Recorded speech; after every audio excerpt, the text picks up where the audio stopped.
Hey, this is Kurt Turner. I'm the lead professor for Curriculum 5018. It's actually a course that's shared by all of our program supervisors in the alternative licensure program, but I'm the lead on it. I've had several questions over the last few days, and I apologize for the confusion that surrounded the course. So I just wanted to create this quick overview of the course and how it's used to alleviate any ongoing concerns. Um, in regard to how to navigate the course. Basically, the course is passive. It's there. You won't be interacting with the course a lot. It's not like you come weekly and check on due dates like you do all of your other online courses, and which is true of all the remainder of the courses in the alternative licensure program. The exceptions are Curriculum 5018 and then next semester Curriculum 5020 will look a lot like this because they're the main focus of those two courses is the time you're spending in the classroom and the time you're spending with your supervisors or mentors out in the field, the UCCS people that are engaging with you. That's the main focus of this course. Again, what's here is mostly passive. The mentors will lead you back here and they'll guide you through what you need to complete or the syllabus will guide you through what you need to complete, but they'll kind of direct you in how to complete it and when exactly to um, get things done in here. The first thing I want to look at is the volumes. The volumes are there for you to look through if you need them. You will cover almost everything. Like volume one's just an overview. It's kind of like an expanded syllabus, if you will. Look at that if you want to, but you don't have to. Volume 2, Professional Ethics and Dispositions. Volume 3, Positive Classroom Management. Volume 4, Planning for Effective Instruction. And Volume 5, Data and Assessment. Those are the main ones you're going to focus on in this course. You will cover aspects of these in other classes that you'll take in the course sequence in the master's degree, in the course sequence in alternative licensure program. But these are just to draw your eye to the practice of it while you're in the class, because you'll study them theoretically in other courses, but now you're in the class, you're actually practicing these things, you're actually getting better at these things, and that's why these volumes are here. You'll see that you'll write there critical reflection and analysis. That's the assignment tied to any volume. You'll open it up, it has some prompts for you to write a reflection of how you're doing. What I'm recommending to your mentors is that you open these up towards the end of the semester. Or maybe you look at them now, kind of see where you're at, and towards the end of the semester, you look at how you've grown. Professional ethics and dispositions will be tied to an assessment that we'll do for you. Your mentors will evaluate you in ethics, in dispositions for sure, and you'll have something to write about in the critical reflection. Hopefully you're already good. There's not a lot of improvement that needs to be done there, but that's possible. Volume 3, Positive Classroom Management. Definitely you're going to improve in your management over the course of the semester. So the reflection probably would come at the end of the semester where you'd be talking about what you did and how successful it was. Planning for effective instruction and data and assessment, same. Actually, those will be tied to, you'll write a reflection probably towards the end of the semester. Again, this will be directed through conversation with your mentor, with your UCCS supervisor or mentor, whatever you're calling them or they're calling themselves.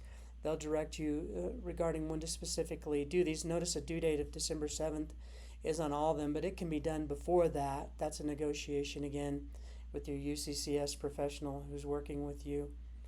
But you'll write reflections and analysis on probably these. You have to do 4, so they could choose to have you write on something else, but most likely they'll focus on 2, 3, 4, and 5 for those reflections.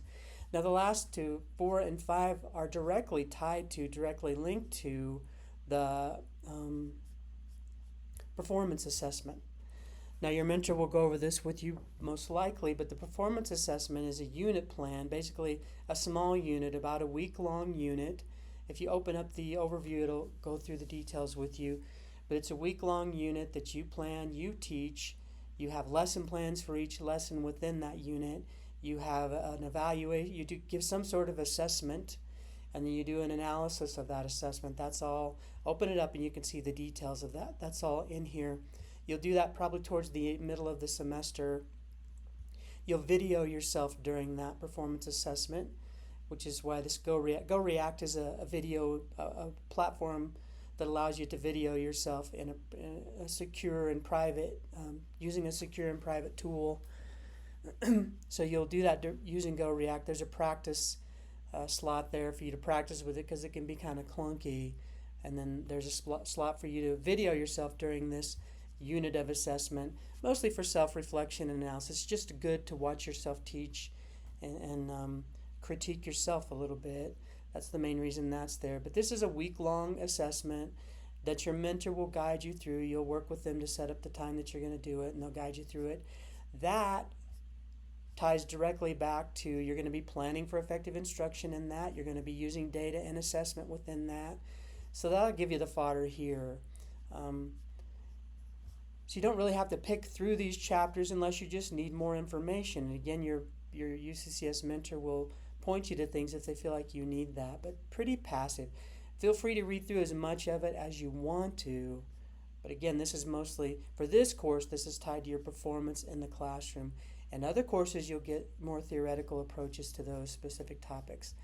Right, here are some volumes that are only for elementary teachers. Most of you won't even see those in your Canvas shell. So that covers the performance assessment. So you will be coming here to submit to the Canvas shell. You'll be coming here to submit materials for these assessments, assignments if you will. No doubt your mentor's already talked to you about the portfolio assessment. Here's where you'll submit artifacts and evidence for the portfolio assessment. There are 4 standards in the portfolio assessment. So there's one link for each standard. You'll upload the documents required for the standards. If you open up these standards, you can read more deeply into what exactly is required.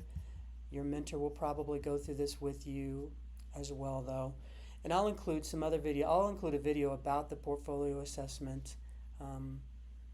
I'll send it to you all via email that goes into more detail about this one and this one if you want to watch those. They're rather long. The portfolio you'll be doing throughout the entire year, not just the first semester. The expectation is you'll have it somewhere around 40% done, and this will be something that your mentor's continually checking with you, so this will not be a problem. Observation cycles are simply your mentor coming in to observe you. You'll have a reflection after the observation cycles that you'll upload to each one of these. Observation 1, 2, and 3. And that's how you'll get the final points in the grade for that. The field memos are directly tied to you'll have one-on-one meetings with your UCCS mentor. You probably have already had one of those. And they might not have required a field memo for the first one, but they will for the remaining ones. It's basically just documentation, a reflection of what you talked about. It's more record keeping. A better way to look at it is to use it as a journal. Really, this is just to record ongoing conversations that you have with your mentor for the purpose of revisiting and remembering things you talked about, but also it's documentation for us as a program to prove to the Colorado Department of Education that we have a pretty intense mentoring model and that you're meeting with your UCCS professional regularly. The dispositions assessment will be administered. You'll have a mentor in your building fill out one of these for you, and you'll have your UCCS mentor will also fill out one.